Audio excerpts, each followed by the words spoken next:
The gleaming white marble of the Parthenon, standing defiantly against the relentless Greek sun, conceals a dark and metallic truth that modern history is only now beginning to fully decode through the lens of geochemical analysis.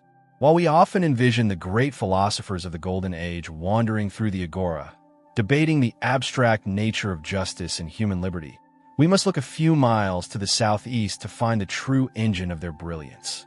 Deep within the earth, in a suffocating, lightless labyrinth, thousands of men in chains were ensuring that those high-minded discussions could actually afford to happen. This is not merely the story of a city-state rising to power. It is a gritty chronicle of how a singular geological fluke, the legendary third contact of the Laurion mines, effectively bankrolled the survival of Western civilization. For centuries, we believed the Athenian democracy was a miracle of pure thought, an intellectual lightning strike that changed the course of history through sheer willpower. However, cutting-edge science, specifically the rigorous analysis of lead isotopes and trace elements, reveals a far more visceral reality. Athens was not just built on ideas. It was forged in silver, extracted in the most brutal conditions imaginable, and transformed into iconic owl coins that became the first true global reserve currency.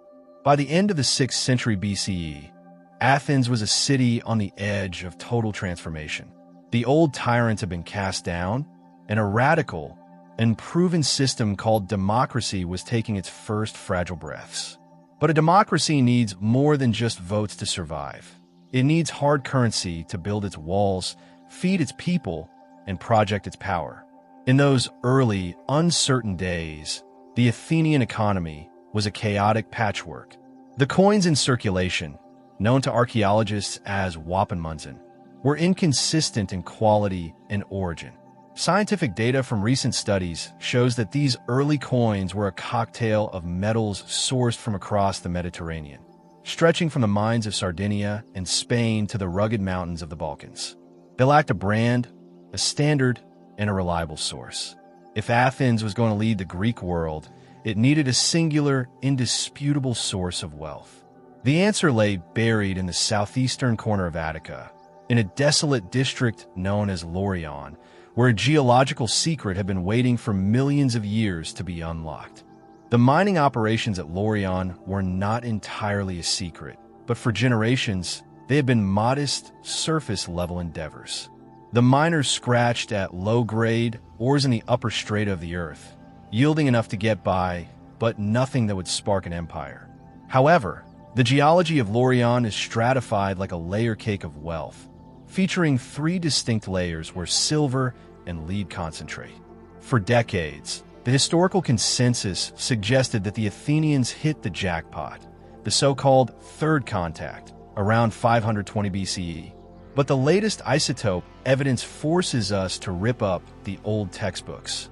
By analyzing over 50 archaic owl tetradrachms, researchers have discovered that the transition to pure Laurion silver was not an overnight shift linked to the fall of Tyrants. Instead, the true explosion of wealth occurred exactly when the ancient chronicler Herodotus claimed it did, around 483 BCE. This was the moment the Picts finally struck the main vein at Maroneia Camariza. This silver was of a purity that defied ancient standards, reaching a staggering 98.2% after the cupellation process. It was the high-octane fuel that Athens needed to set the ancient world on fire. The extraction strategy was a masterpiece of ancient industrial engineering. To reach the third contact, Athenian engineers had to sink vertical shafts over 100 meters deep into the limestone and schist. These weren't mere holes. They were precision-engineered conduits for wealth. Once they reached the silver-bearing galena, they utilized a system of room and pillar mining, leaving columns of raw or to prevent the mountain from collapsing upon them. But the genius lay in the processing. Because the ore was often low-grade, it required an elaborate beneficiation process. On the surface, massive stone washing tables, cisterns and sluices designed with mathematical precision, were used to separate the heavy, silver-rich lead from the lighter waste rock. Water, a scarce resource in the arid Attic landscape, was recycled through ingenious drainage systems. This wasn't just digging. It was a proto-industrial complex that utilized gravitational separation and chemical refinement on a scale never before seen. Imagine the atmosphere in the Athenian assembly in 483 BCE. News had just reached the city that the miners had tapped into a massive, unprecedented vein of silver. Suddenly, the state found itself with a surplus of 100 talents, a king's ransom. Under the old laws, this windfall was supposed to be distributed equally among the citizenry, with every Athenian receiving 10 drachmas.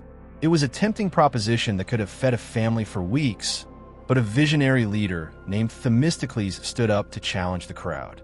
He knew that far to the east, the Persian Empire under Xerxes was mobilizing a military machine the likes of which the world had never seen. Themistocles made an audacious, high-stakes gamble. He persuaded the citizens to forfeit their individual bonuses to fund the construction of a massive navy. It was the silver of Laurion that allowed this technological leap. Without that third contact at that exact moment in history, Athens would never have had the capital to build 200 state-of-the-art triremes. The decision was a turning point. The people chose a collective future over immediate gain, effectively turning their silver into wooden walls of defense.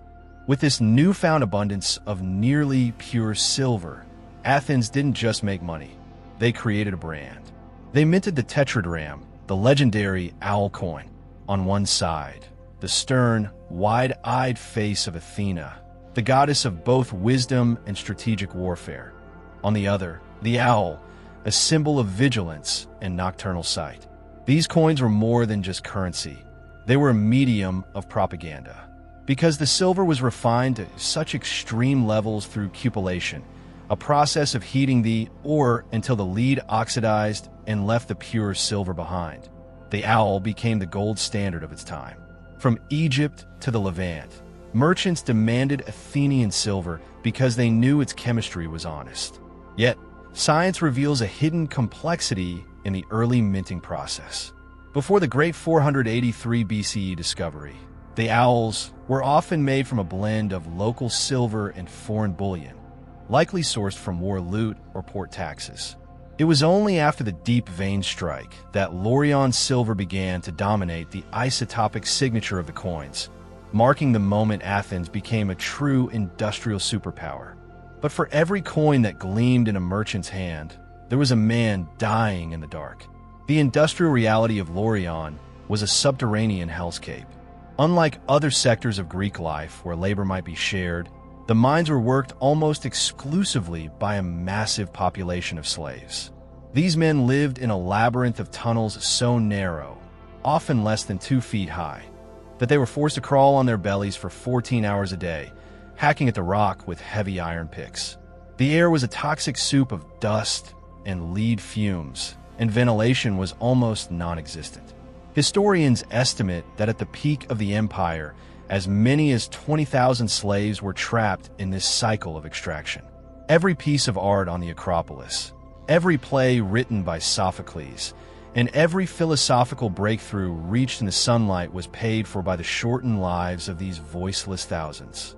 The Athenian democracy was a beautiful house built on a foundation of industrial-scale suffering, and the silver of Laurion was the medium that connected the high ideals of the city to the brutal depths of the earth. This massive influx of silver fundamentally altered the social fabric of Greece. It created a nouveau riche class of mindless seas and industrialist politicians, shifting power away from traditional landed aristocrats toward those who controlled the flow of metal. It allowed Athens to transition from a regional player to a thalassocracy, a sea-based empire. The owls paid for the mercenaries, the dock workers, and the grain imports that kept the city-state alive. It created a dependency on constant extraction. Without the silver, the democratic experiment would have withered under the weight of its own administrative costs. This was the first time in history that a resource became so vital to a state's identity that its exhaustion meant the end of an era. In 480 BCE, when the Persian fleet entered the narrow straits of Salamis, they expected to crush a small, fractured resistance. Instead, they were met by a wall of ships that were faster, stronger, and more numerous than they could have imagined. The Battle of Salamis was the ultimate validation of Themistocles' gamble and the utility of the Laurion mines. Without that specific geological discovery just 3 years prior, the Persian Empire would have swallowed Greece whole, and the very concept of the West would have been erased before it truly began. Athens didn't just survive the war. They emerged as a naval hegemon, using their silver to maintain a fleet that policed the Mediterranean and enforced their will. They moved the treasury of the Delian League to the Acropolis, effectively turning their allies into subjects and their city into a marble monument to their own success. But as the centuries wore on, the silver began to run thin. During the Peloponnesian War, the Spartan occupation of the countryside cut off the mines, and the fleeing slaves took with them the city's ability to generate wealth. Without the silver engine, the empire began to rust, eventually forcing the city to mint desperate, silver-plated bronze coins, a tragic signal of economic collapse. The legacy of Laurion stretches far beyond the ruins of Attica. It laid the blueprint for the modern world's relationship with natural resources and global finance. It established the concept of a fiat-adjacent currency backed by the material integrity of a state-controlled resource. The owl was the ancestor of the British pound and the US dollar, a symbol of trust that facilitated trade across borders and cultures. Furthermore, the mining techniques developed at Laurion, the deep shafts, the ventilation systems, the chemical refining, passed through the Romans and into the Middle Ages, forming the basis of Western mining engineering. Our modern global economy, built on the extraction of rare earth minerals and fossil fuels to power our own democracies, is a direct descendant of the smoke-filled smelting furnaces of ancient Greece. Today, the landscape of Laurion is a scarred and arid reminder of human ambition.